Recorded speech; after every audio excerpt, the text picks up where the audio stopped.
Hey guys, ഞാൻ പറമ്പിൽ പോയി വരുന്ന വഴിയാണ് കേട്ടോ. അപ്പോൾ ഇന്ന് ഞാൻ കറി വയ്ക്കാനുള്ള സംഭവങ്ങളൊക്കെ പറിക്കാൻ വേണ്ടിയിട്ട് നമ്മൾ പറമ്പിലേക്കൊന്ന് പോയതായിരുന്നു. അപ്പോൾ അമ്മ കുറേ സാധനങ്ങൾ അവിടെ പറിച്ച് വെച്ചിട്ടുണ്ടായിരുന്നു കേട്ടോ. അപ്പോൾ എന്തൊക്കെയാണ് നമുക്ക് നമ്മുടെ പറമ്പിൽ നിന്ന് കിട്ടിയതെന്ന് നോക്കാം. നമ്മൾ വേറെ 3 മാസമേ ആയിട്ടുള്ളൂ കേട്ടോ ഈ കൃഷി പരിപാടി തുടങ്ങിയിട്ട്. എങ്കിൽ പോലും നമുക്ക് ആവശ്യത്തിനുള്ള പച്ചക്കറികളെ ഇലവർഗ്ഗങ്ങളൊക്കെ ഇവിടെ തന്നെയാണ് നമ്മൾ പറിക്കാറുള്ളത് കേട്ടോ. അമ്മയാണ് നമ്മുടെ ഇവിടുത്തെ മെയിൻ കൃഷിപ്പണിക്കാരി. ഞങ്ങളൊക്കെ അല്ലറ ചില്ലറ ഹെൽപ്പ് പണികൾ മാത്രമേ ചെയ്യാറുള്ളൂ. അപ്പോൾ ഇത് അമ്മ ഒരു കുമ്പളങ്ങക്കുട്ടി പറിക്കാൻ വേണ്ടിയിട്ട് കയറിയതാണ്. ഒരുപാട് വലുപ്പമില്ല, എന്നാൽ പറ്റി ചെറുതുമല്ല. നമുക്ക് 2 ദിവസം കറി വയ്ക്കാനുള്ള ഒരു കുമ്പളങ്ങക്കുട്ടി കിട്ടിയിട്ടുണ്ട്.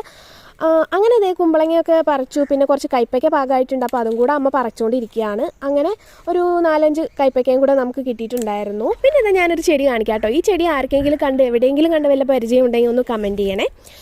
എന്താണെന്ന് ഒന്ന് ഗസ് ചെയ്ത് പറയൂ കേട്ടോ. ഇത് നമ്മൾ ഒരാഴ്ച മുമ്പ് നട്ടിട്ടുണ്ടായിരുന്ന ഒരു സംഭവമാണ്. ഇപ്പോൾ ഇതാ ഇത്ര വലുപ്പമായിട്ടുണ്ട് കേട്ടോ. അപ്പോൾ ഇതൊക്കെയാണ് നമുക്ക് ഇന്ന് കിട്ടിയിരിക്കുന്ന പച്ചക്കറികൾ. എൻ്റെ വീഡിയോ ഇഷ്ടമായെങ്കിൽ ലൈക്ക് ചെയ്യാനും സബ്സ്ക്രൈബ് ചെയ്യാനും മറക്കരുത്. പുതിയൊരു വീഡിയോ ആയിട്ട് വീണ്ടും വരുന്നതാണ് കേട്ടോ.